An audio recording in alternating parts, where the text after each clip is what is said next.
Welcome back to JB Reviews. I'm going to show you guys a 3-bed, 2-bath fifth wheel. It's a monster. It is by Jayco and it's the 390 CKDS.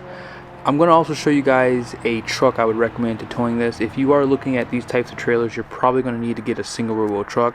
Let's go ahead and jump into it and see what it looks like. This is the Jayco Luxury 390 CKDS S1 LM. I would pretend that I know what that means, but I don't. But this is, wow. These RVs every year just get just a little bit better. And this is a wow kind of RV. The setup, what they've done here, definitely a wow factor. And this floor plan is definitely becoming more popular. Most people are choosing to live in RVs as opposed to just getting a house because houses are just so expensive. It's nice. And check that out. If you have a dog or a small child, it's like a bathtub. All this is glass. And then check out this bedroom. Ceiling's pretty low, but I'm sure this has a drop frame out back to give you extra space for height. And then check out this. You have your double wardrobe. They already give you a TV. Some manufacturers have been cheaping out on that. You typically notice that they don't give you a television. Let's see if these are solid. See, these are not solid, which honestly that is a deduction for quality. Alliance does it. They should do it too. And this is the storage below the bed. This is pretty solid, but I still wouldn't overfill this. I had this in my bedroom up front in our old RV, our fifth wheel, and we destroyed it because we just put too much stuff in there. But yeah, check out the living area and the kitchen. And then you guys see here, if you have older kids, well, they have a place to sleep too. Now, I'm sure you guys are expecting me to climb up in here, right? I'm getting too old for this. I need to hire my kids to do this. But yeah, you can probably see, I can't see anything. But you can probably see, have a vent area there. Some power plugs, USBs, tons of windows, and lighting. They also have some air vents I see on the roof. And these steps don't take away from this area too. Looks good. You have your televator here, fireplace, and this island just sit a little higher too. Just some pop-up storage that looks like it probably just fell off. No surprise there for RVs. It's pretty typical. Don't get upset. Just be sure to put it all down and make sure it's secure. And huge sink. And check this out too. That's nice to wash out a cup or something. And here's your temperature control. That's really nice. Wow. This stuff is just getting better than homes. 4-burner cooktop. Huge oven. Huge oven. Wow. And pop out drawer here. Is it reinforced? It's not reinforced. Huh. It's a big deal. At least they're big. And they're soft close. That's most likely also for trash too. But yeah,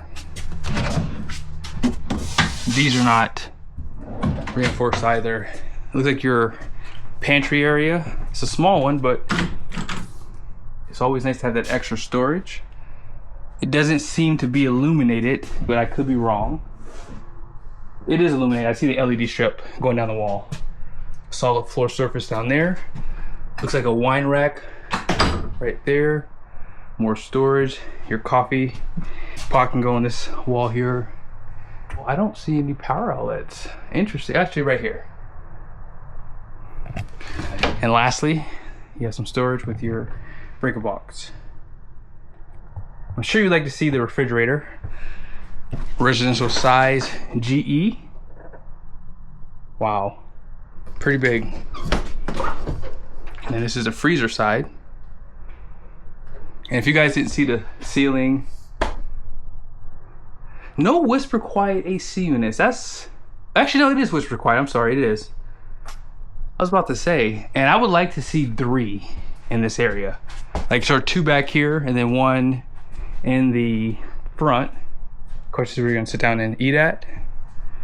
Storage below the steps. And then walking up, check this out. You have a, looks like, is that a Max Air? Looks like it. And I like the color of your skylight there too. It gives it like a nice ambiance inside the bathroom. Places to hang stuff. And everyone knows when you spend this kind of money, they're giving you porcelain. Storage here. Pretty big storage, deep. Not too deep though. Place to sit down. Under the counter sink. This is super nice. This is not solid though. Interesting. And nice. Lastly, bedroom.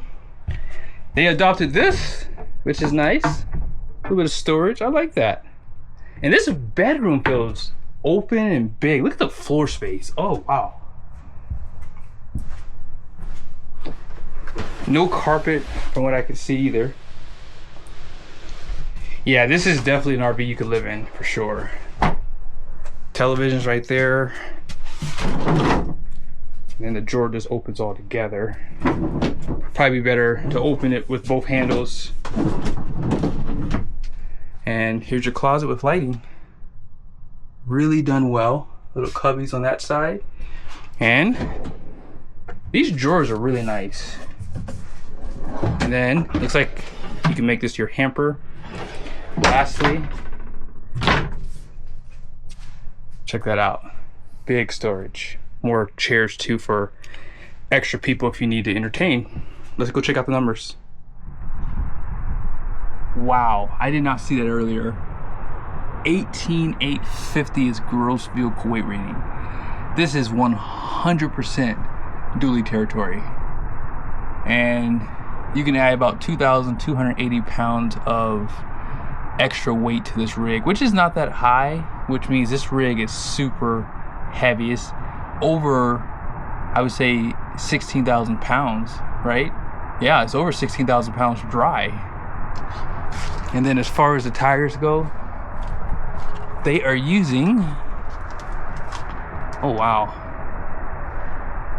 I mean, they're definitely good tires. I've never heard of these before. These are the Uniroyals 215 75 17 and a halves. Nice wheel design, 8 lug. I'm sure they have the right capacity. Let's take a quick look at that. It's hard for me to see it, so I'll just call it out for you guys. So 4,805 pounds of capacity, 125 psi. If you've had these tires or if you know about them, let me know what your thoughts are on these. But look at that frame, upgraded Cree 3000. Lastly, let's take a look at that pin box.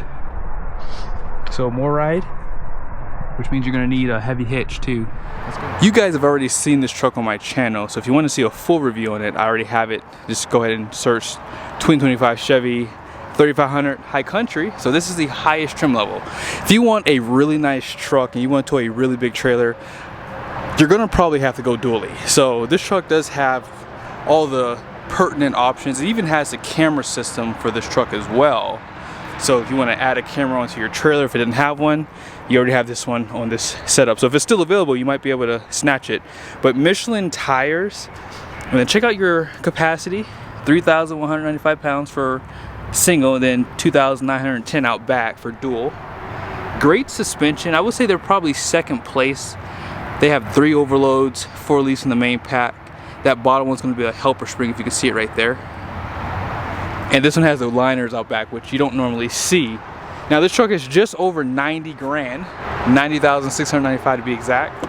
And let's go ahead and check out the numbers. So the gross axle weight rating in the rear is important for towing. So 10,400 pounds, class leading, 14K GVWR. And you guys see that max payload, 5,269 pounds. And for gooseneck, which is going to probably be the same for fifth wheel, it's going to be 31,000. So yes, if you want to tow a big trailer, especially a fifth wheel over 15,000 pound gross vehicle weight rating, this is the truck you're going to need. Let's go ahead and check out the numbers. Before I show you the spreadsheet, I want to show you guys all the options that you can get on these Jaycos. This is insane. If you want full body paint, there it is, $14,500. Down below, look at this. Solar package is 21 grand if you want the 1200 watts. They also have a third AC unit if you want the Onan generator. I mean, it goes on and on. Look at this. More ride independent suspension.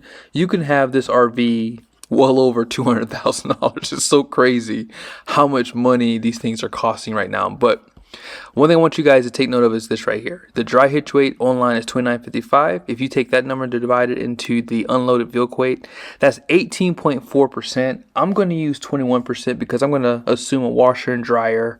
And I will say, from what I've seen from people who have owned RVs and my own experience, the RV typically is 300 to 500 pounds heavier when you take it over the scale, and that's without anything in the trailer. So just keep that in mind. When they do these numbers online, they don't include propane, they don't include batteries. So if you're planning on getting that big solar package, I'm pretty sure they're going to put the battery up front, and it's going to be heavy. And keep in mind, if you get the Onan generator, that's going to also increase the weight. Wash and dry is going to also increase the weight as well. Let's go ahead and jump over to the spreadsheet. You saw how I got the numbers for the truck and the trailer, so let's go ahead and put the numbers in. So as I said, we're going to use 21% for the hitch weight. That number is going to be 3,480 pounds. So when you consider the payload of the truck, right, it's 5,269 pounds. I just put in 3,480 pounds of hitch weight. That leaves us with 1,789 pounds of payload. Now, I've seen diesel 1-ton trucks have about 4,000 pounds of hitch weight. I'm just gonna put that in here really quick. I want to just show you something. Anytime you have this low of payload, your hitch weight should probably be around 2,000 pounds empty online, because as I said, that number is going to probably change up to 500 pounds, if not more, depending on how you option it. So for this type of trailer, remember, we haven't even added any weight to it, and there's no passengers or cargo. So let's just assume 500 pounds, assuming couple with a dog, and then figure your hitch, any other gear you plan on putting on the truck. If you add bigger tires, heavier accessories, that could also lower your payload. So let's just assume this is going to be about 700 pounds. If you want to add a 50-gallon fuel tank. So as I said, that's just not going to work on this trailer. And remember, it's still at the dry hitch weight. So let's go ahead and put this back at 5,269 pounds. So even with this truck, you can get pretty close if you do travel heavy, as you can see there. Now, if you take 18,850 and multiply that by 21%, 3,959 pounds. And as you can see, we're pretty much on the cusp of this. Now, I know a lot of people are going to say that a single rear wheel truck will tow this trailer no problem, and they are 100% correct. It will tow it no problem. But if you want to stay within your payload, and I will also include if you want to stay within your gross axle rating, as you saw, that that Chevy had a 10,400 pound gross axle rating out back, a single rear wheel, and GM is actually the highest out of the single rear wheel trucks. Is 7,250 pounds. So I'm willing to bet you with this type of trailer, you'll be right there, if not over, on the axle. You will definitely be over on the gross vehicle weight rating, because gross vehicle weight, as you can see right here, is 13,890. So these trucks have gotten heavy. And I think that one of the issues is the emission stuff. They probably should allow the manufacturer to use 14.5 or 14.7 and still keep it within the same class because of all that extra stuff. But I hope you guys liked the video. Sorry about all the glare in my camera. I didn't notice my lens was actually scratched and a little dusty on the inside, so I had to take it apart. So in the future, when I use this camera, you won't have to worry about seeing all that dust particles and glare on the camera. So I did all those videos in one day, and I just wanted to make that clear because no one actually complained about it, but I kept seeing it like, man, this looks pretty bad. But in the future, like I said, I'll be able to have that all taken care of. So thanks again for watching. Be sure to subscribe if you haven't done so yet. See you guys soon.